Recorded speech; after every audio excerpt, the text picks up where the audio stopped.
નમસ્કાર, આપ જોઈ રહ્યા છો સ્પાર્ક ટુડે ન્યૂઝ। અરવલ્લી જિલ્લાના મોડાસામાં દુકાનદારોએ વિરોધ નોંધાવ્યો છે। શહેરના ડીપ વિસ્તારથી 4 રસ્તા સુધીનો માર્ગ બિસ્માર બનતા આસપાસના દુકાનો અને વાહન ચાલકોમાં રોષ જોવા મળી રહ્યો છે। ત્યારે દુકાનદારોએ ખરાબ રસ્તો અને તેને કારણે ઉડતી ડમરીઓને કારણે હેરાનગતિને લઈને રોષ નોંધાવ્યો છે। ઉલ્લેખનીય છે કે મોડાસામાં શહેરમાં ભૂગર્ભ ગટર યોજનાનું કામકાજ ચાલી રહ્યું છે। થોડા સમય પહેલાં આ રસ્તા પર પાઇપ નાખવાનું કામ પૂર્ણ કર્યા બાદ તંત્ર દ્વારા માત્ર ખાડા પૂરીને સંતોષ માની લેવામાં આવ્યો હતો। માટીવાળા ઉબડખાબડ રસ્તાના કારણે વાહન ચાલકો અને આસપાસના દુકાનદારો ધૂળની ડમરી ઉડવાના કારણે મુશ્કેલીમાં મુકાવાનો વારો આવે છે। દુકાનદારોની માંગ છે કે આ રસ્તા પર સિમેન્ટ કે ડામરનું પેચિંગ કરવામાં આવે જેથી રોડ પર વાહનો સરળતાથી જઈ શકે, ધૂળની ડમરીઓ ન ઉડે અને ત્યારે લોકો અને પડતી મુશ્કેલી દૂર કરે તેવી જરૂર છે। 3 મહિનાથી આ પરિસ્થિતિ છે। ડીપ વિસ્તારથી 4 રસ્તા સુધીનો રોડ એકદમ ભંગાર છે, ખાડા પડી ગયા છે।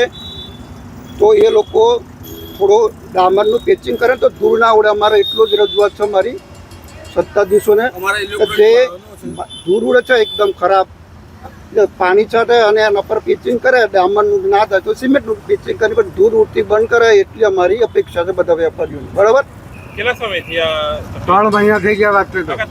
આ રોડ બને તો લગભગ 1-1.5 મહિનો થવાયો, ખાલી 1-2 દિવસે પાણી છાંટીને જતા રહે છે એ લોકો। ધૂળ બહુ ઉડે છે એટલે બહુ કસ્ટમર અમારે પરેશાન થાય છે અને વેપારીઓ પરેશાન થાય છે। આ લોકોને રજૂઆત કરીને થાક્યા, પણ આ લોકોનું પેટનું પાણી હલતું નથી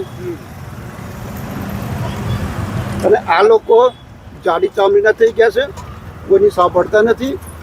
અને નો પાર્કિંગ બોર્ડનો ઝોન મારે, નો પાર્કિંગનો બોર્ડ મારે છે તો પણ સાધનના ખડકલા થઈ જાય છે। અમારે વેપારીઓનું સાધન મૂકવાના ક્યાં? બરાબર। તમારો પરિચય? મહેન્દ્રસિંહ ડાભી, પ્રથમ ગેસ્ટ હાઉસમાં અમારી ઓફિસ છે અને મોડાસા 4 રસ્તાથી નહીં પણ આખા મોડાસામાં બસ સ્ટેન્ડથી સુધી આખું મોડાસા સિટી દોડ્યું, દૂર ઉડાડ્યું છે। એમને ભ્રષ્ટાચાર આદર્યો છે। જ્યારે પણ કામ કર્યું છે ત્યારે છેલ્લા 2 મહિનાથી ચાલુ કર્યું છે।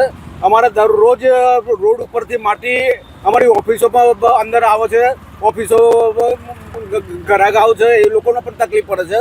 એટલે તાત્કાલિક આનું નિરાકરણ લાવો। પાણી પણ છોડવા કોઈ આપતું નથી અને ખાડા પડ્યા છે, ડિસ્ટન્સ સુધીના ખાડા પડ્યા છે, વાહનો બગડે છે, લોકો સરેઆમ પરેશાન થાય છે। આના માટે કોઈ જગ્યાએ રજૂઆત કરી તમે?